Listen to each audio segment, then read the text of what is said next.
It is time. It's time for the BQ. Did you know that BQ stands for Becquerel, which is a measure of radioactivity? Did you know that, Ben Quist? No, I You didn't. definitely didn't. Definitely did Oh, not know that. and since we're talking about radioactivity and radioactive, there's a song by the Imagine Dragons called Radioactive. I And have heard that one. I've do you heard know what that one. that song is about, No, BQ? no. It is about becoming self empowered and rising above. It's a masculine and primal song about conjuring and rising above human weakness. You know what that sounds like to me, BQ? What? Fitness. It sounds like health and fitness, rising above weakness. I love it. I love it. Yes, yes. So the dots are connecting. So the DQ, it's summertime. People are talking about DQ, which is Dairy Queen, which is fine. But we have BQ, which is the fitness king. And with no more ado, it is time for BQ Bet Quiz. Oh my gosh, your introductions just keep getting more elaborate each time.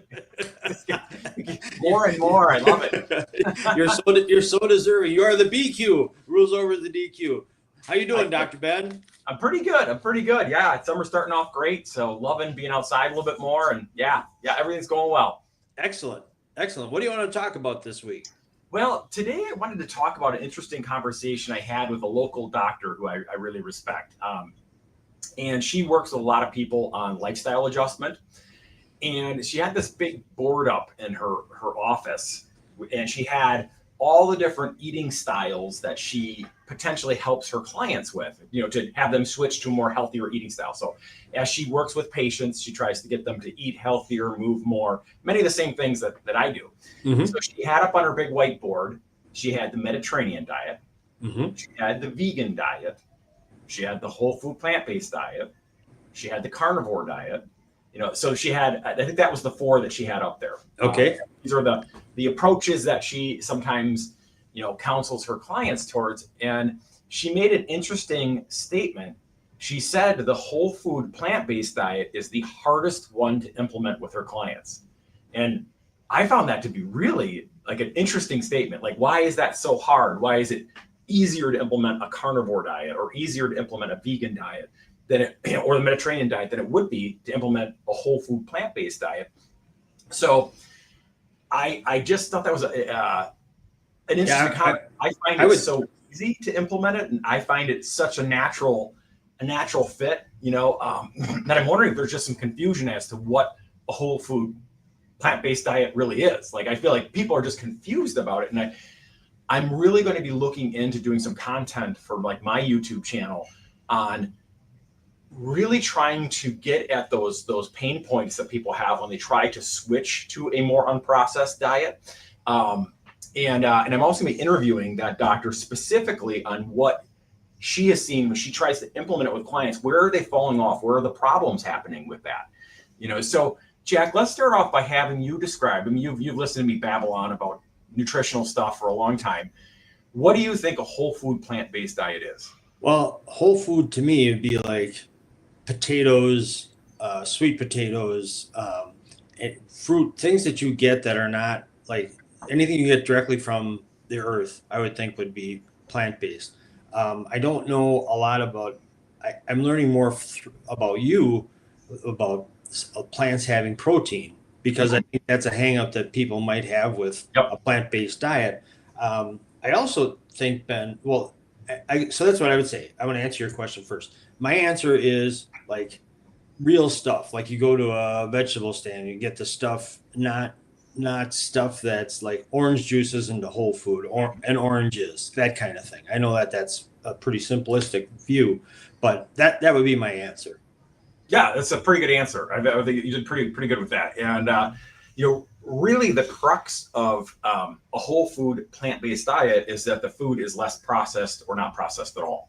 It doesn't mean that you never eat anything that has a little bit of processing, like a pasta might be processed a little bit to create pasta, but it just means that you're trying to eat as little processed food as possible. And one of the interesting things with that is that every single diet that produces health in a human being, whether it's, the Mediterranean diet or a vegan diet or whole food plant-based diet, all of those diets, the one really kind of broad commonality is that they limit ultra processed and highly processed foods, and that's where I always get into these like kind of like just like, gosh, that's so dumb when like people are so concentrating on macronutrients, meaning so we have protein, we got carbohydrate, we got fat, and people get all wound up about it. Like, oh my God, like I'm checking the macros on this. I need to get more protein. Even my little daughter is doing that. Like, Dad, is there enough protein in this? I'm like, well, you've been listening to TikTokers too much. Like it really is the wrong thing to be focusing on for people. People should really be looking at is how processed is this food? How many chemicals are in this food? How much junk is in this food? And that's where the whole food plant-based diet comes in. So you're exactly right. It is minimally processed plant-based food. So that would be anything that comes from the earth, right? So examples like milk doesn't grow on trees, right? So that would not be plant-based. Meat, animals, like that's not plant-based. So like basically dairy and meat, fish, like that kind of stuff is, eggs are in a different category. So, and I feel like people struggle with it because it's like, okay, where I find it so easy, like, okay, like for breakfast, like an apple is a whole food plant-based, like why is that so hard to figure out? Like, so it's that minimally processed aspect of it that's so important. The other thing to really focus on with that is that just because you're eating a whole food plant-based diet doesn't mean that you don't eat meat or you don't eat dairy or fish or deer meat if you hunt. Like it doesn't mean, it just means that that's probably less of your diet. That's a key point, I think, because when people hear that, I think they think with any diet, this is it. I can't have anything else. This is this box. I can, if it's not in this, and I don't mean the processed box, I just mean a figurative box. If it's not in here, I can't have it. And I agree. And, that's where it's like, I feel like it's the easiest diet to implement. So you're going to be eating unprocessed plant foods. And then you're going to also have, if you want to have some dairy, maybe it's one serving a day. If you want to have some meat, maybe it's just one serving a day versus most Americans are eating multiple servings of meat and dairy at every single meal. Like cheese is almost in every, every one of our, it's on our sandwiches. It's on our, it's mixed into our dinner meals. It's all over the place. Dairy's, really woven through the American diet. We have milk with breakfast, or we have, so it's, I think that the best guidelines I've ever heard, and this is from one of the, foremost individuals that researches and does all the studies, spent his entire life on nutrition. That's all this guy does at Harvard University. His recommendation was one serving of meat and one serving of dairy a day. And I feel like that is completely doable. And it makes, being able to have that makes the plant-based diet so much easier to do. Because then you can still have a serving of eggs in a day. You can still have a serving of, dairy, if you like yogurt or something like that. So I was going to ask you, so yogurt is dairy, right? That's not even though it's processed though, but it's not. It's processed in a weird way. Cause like, the processing is kind of an interesting thing because like, just because a food's processed doesn't automatically make it bad. It just usually does. So, so 90% of processed foods are the worst, most noxious, horrible things for you to be eating. Also, 90% of the foods in the grocery store are highly processed, but there's like 10% of them that are actually probably pretty good for you and they have some processing. So like when you ferment a food, that's processing, right? So they're fermenting the yogurt, they're like, doing some things to it. It's funny though, I make yogurt at home and there's really not that many ingredients to it. So like if you can make it, so I make it with half and half, grass fed, organic, half and half. And then you throw some bacteria in it and you put it in, and you put a little bit of prebiotic fibers in there.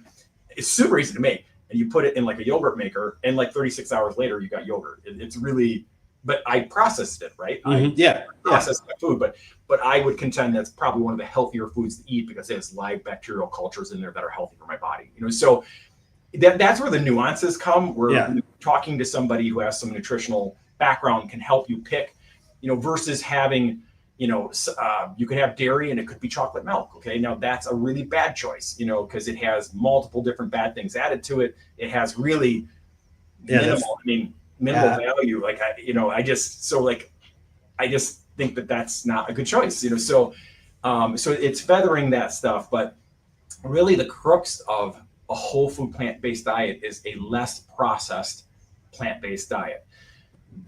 The other thing, Jack, is that you have to have a diversity of foods in that diet. So like you can't just eat apples all day, like, or Right. carrots. I'm curious to see what she's going to say is so hard about it. Cause like pick out your 15 different favorite fruits. You can eat those at every single meal if you want. I mean, fruit isn't evil. It's not bad. It's nature's medicine cabinet. Berries are one of the healthiest foods you possibly could eat. Pick out your 15 different vegetables that you like the most, then like pick out some whole grains if you're into that, pick out some beans if you like that, like, and you just can create these really, really wonderful meal plans that are very life sustaining and have all the things that we need in them, but the main thing is they can't be processed, so.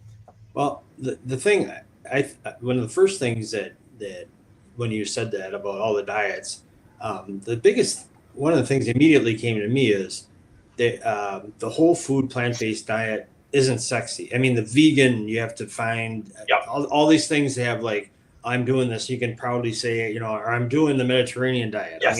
I mean, these things that have, and versus, oh, you mean just fresh fruits and vegetables? That's boring. I mean, what can't I have some pizzazz to my dietary plan? I would think that's maybe people aren't aware of this, but I thought of that right away. I was like, it's so easy, not easy. It's so simple.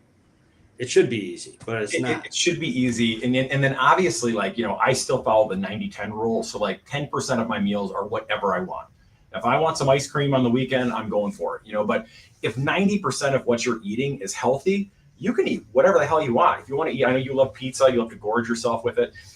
You can have as much pizza as you want, but it just can't be every day. It just, that's where people fall into this pattern where they think every single meal has to be this extremely indulgent experience where they're getting tons of salt, tons of refined sugar, tons of refined carbohydrate, and that's where, things just, the wheels fall off the bus. The body is not meant to intake those types of foods. They are highly processed. They're very unusual.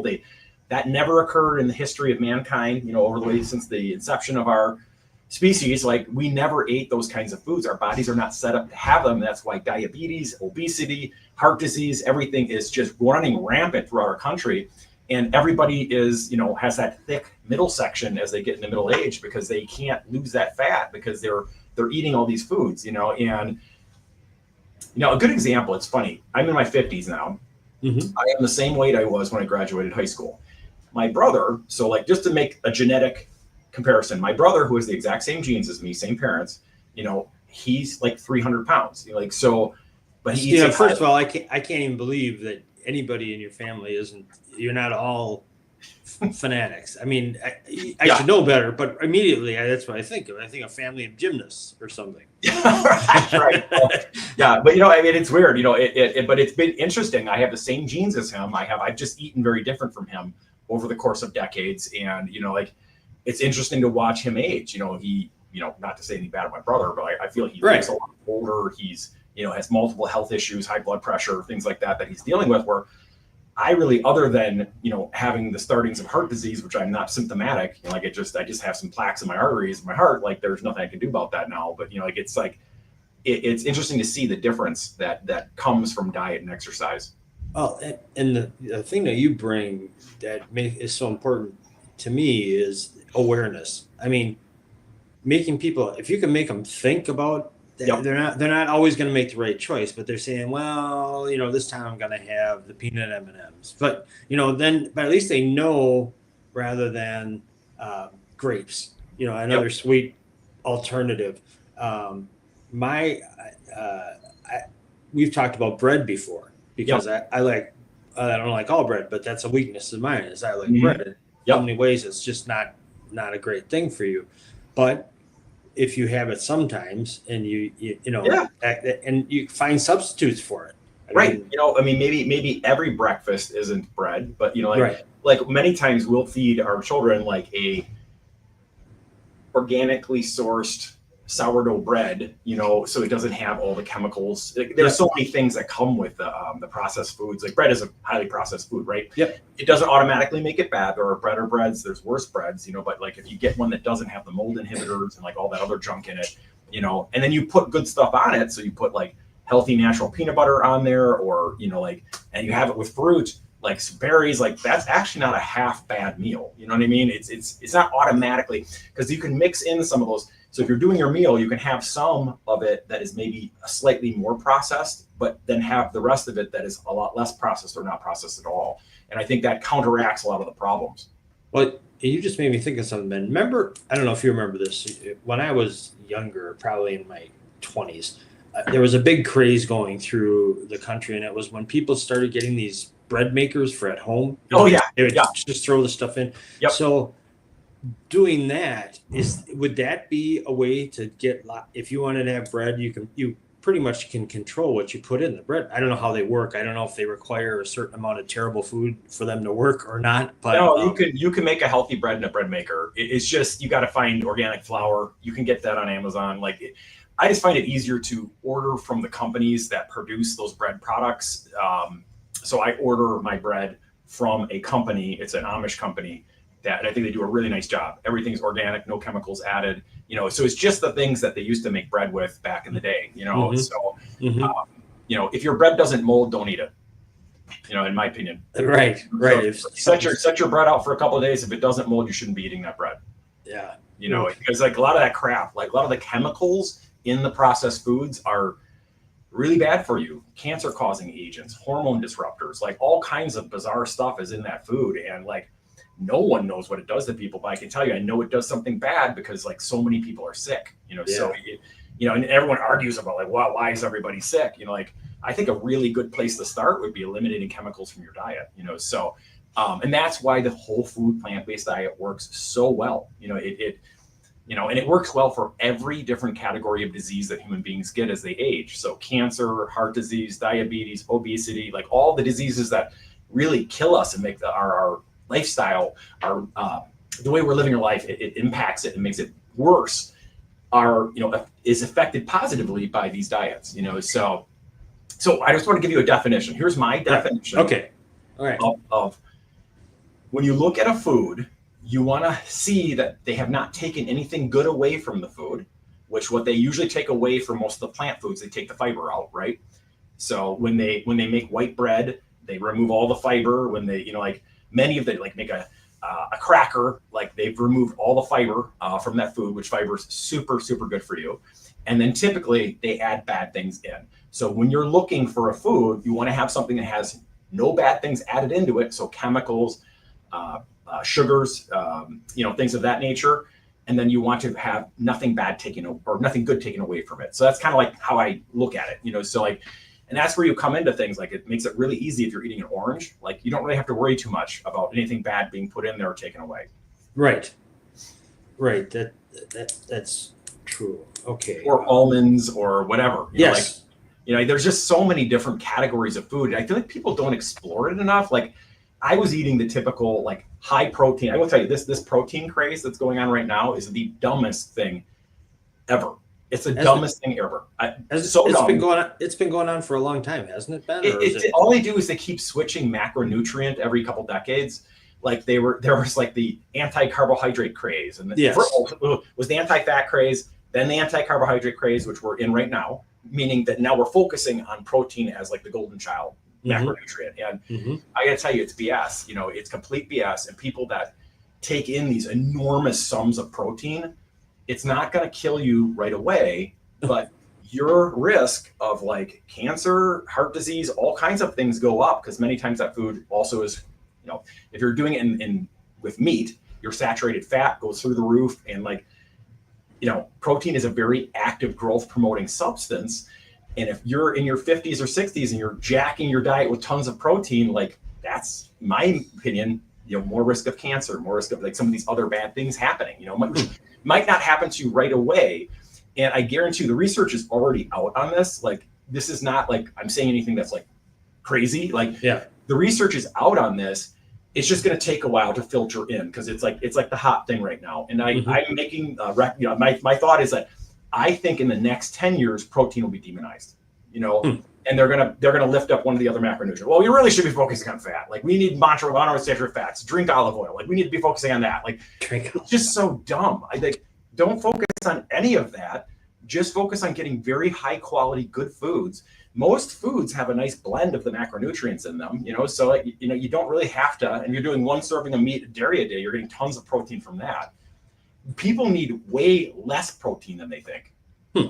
What people need more of, Jack, is fiber, and they don't. Yes. Like, we are a fiber deficient country, and like that's again why the whole food plant-based diet is so helpful. I think a lot of it is like, when you look at it, like so something about the relationship of the fiber when you get all these different types of fiber from the plants, that it does something to our bodies that they don't even fully understand yet. So it's like, I don't know. It's interesting. Yeah, it is. I just thought that was such an interesting thing that she kind of gave up on the whole food plant-based diet. It's like, oh God, like this is the hardest one to implement. Oh my gosh, it's so hard to eat. Man. It's so hard to eat real food. It's like I don't know. It's like, eat the food that your grandparents ate, and you're probably eating a whole food plant-based diet. It's like the much maligned potato. Yeah, a potato is not a bad food if you just eat the potato. Do you ever eat potatoes, Ben? Yeah. Yep. Okay. Do you add anything for a little flavor? Because it's kind of bland, right? A potato's yeah, not the potatoes are bland. Like, I go all over the place. I do a lot of sauerkrauts and kimchis, and like mustard's a really great, additive for things that it doesn't have anything bad in it. But you're right. Yeah, that when the sour cream comes out and like the other things that you're putting on the potato that are really bad, it can be problematic. Potatoes are not my favorite food, so I'm not a really good source for like how to spice them up. I know there's ways to do that. Yeah. I know if you chopped up the potato, put tons of put a little bit of olive oil, tons of spices on it, and baked it, you could probably make something delicious. Like it's not something I don't really like potatoes. So I'm more of a bean, whole grain, fruit, vegetable, nut is kind of my wheelhouse. You know what? Yeah. I got you. There are a gazillion recipes for how to spice up potatoes and make it taste delicious. And certain people love the thing I like about cooking is all the spicing and seasoning that they can do. I mean, you can do that to regular. It doesn't have to be to casserole. Something that's not. Yeah, you don't have to make something crazy. You want to make it real easy. Chop up a potato. Usually you got to put something on there to get the spices to stick. Some type of healthier oil. That's a whole nother discussion. And then, you plop on the spices and you bake it. Like, there's a whole food, plant-based food right there. Bang. Minimal processing. Spices are some of the healthiest substances you can put in your body. Turmeric is an example.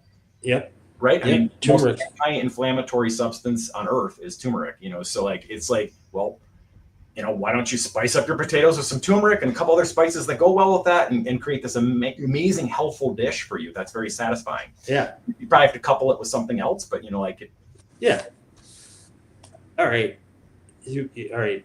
I get you. As usual, you're making a lot of sense. I do have this. I have two diet related questions for you. All right. Okay. What do you got? The first one, I know the first one is I always don't know if you're going to go along with it or be outraged because it seems to be a trend, and it is an additive, I guess, or you're going to say colostrum? A supplement. No, a supplement.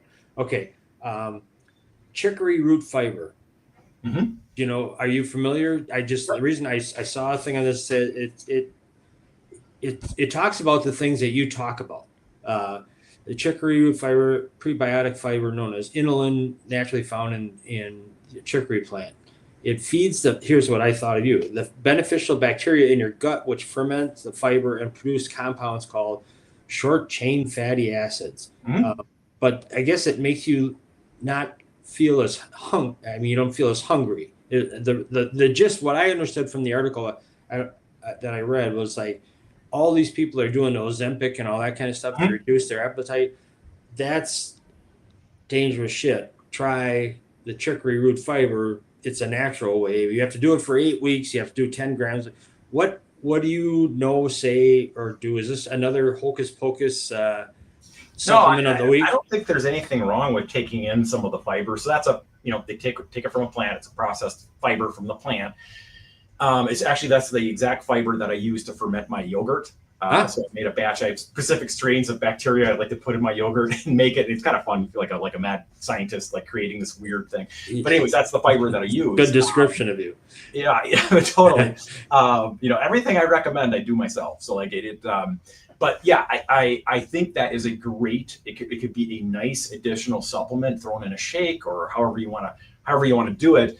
I just don't think it's a substitute for fiber. So like, like when the problem that people get into when they look at like, oh, I'm just going to take 30 grams of fiber from Metamucil or chicory root or inulin. Like there's some benefit to that, but it does not give you the same benefit as getting a diverse, because like we've talked about this many times, every single different type of plant has a different type of fiber.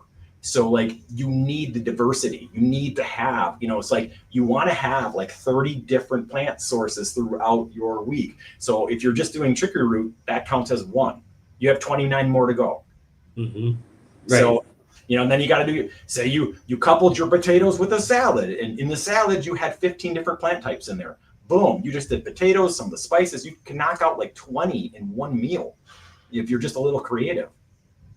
Okay, that's better than I thought. Usually, your eyebrows start twitching when I bring No, up I'm fine with that. There's a place for fiber supplements. Like or prebiotic fiber, like all that stuff. I think there's a place for it. But I don't think it replaces the food. Yep. It can be used in conjunction. All right, one last one, and this is about one thing you love, which is coffee. And we also both read Arnold's newsletter. Sometimes I don't get to it, but did you see the thing about that he covered this week about the headline was, "Do you like sugar with your coffee and cream?" Did you happen to see that one? No. It's about studies, but saying that coffee really unlocks better health. Drinking 1 to 3 cups of coffee per day was linked to 15% lower risk of death, but only when it wasn't loaded with sugar and fat. Yep. And these are long. The researchers tracked nearly 50,000 adults for up to 11 years, blah, blah, blah. People who drank black coffee improved their mortality. This adds up to 4 cups a day, prevents some kind of cancers, type 2 diabetes, heart disease, and Parkinson's. However, those who added more than a half a teaspoon of sugar or more than 1 gram of saturated fat per cup, about 1 tablespoon of half and half, or 3.5 tablespoons of whole milk, saw these benefits disappear. So that's a perfect example of taking something that's healthy and adding bad substances to it and then making it not as healthy or not healthy at all. So I'm a huge advocate of coffee. Most of the research, like 80 to 90% of it that I've read, has been incredibly supportive of coffee drinkers, with that caveat that it's black coffee. So I drink it every day. I probably have about 4 cups of coffee a day. I love it. It's my morning ritual.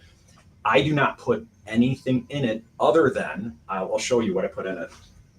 So I have, it's almost like I knew you were going to ask about this. So I have this stuff called Dirt Food. Yep.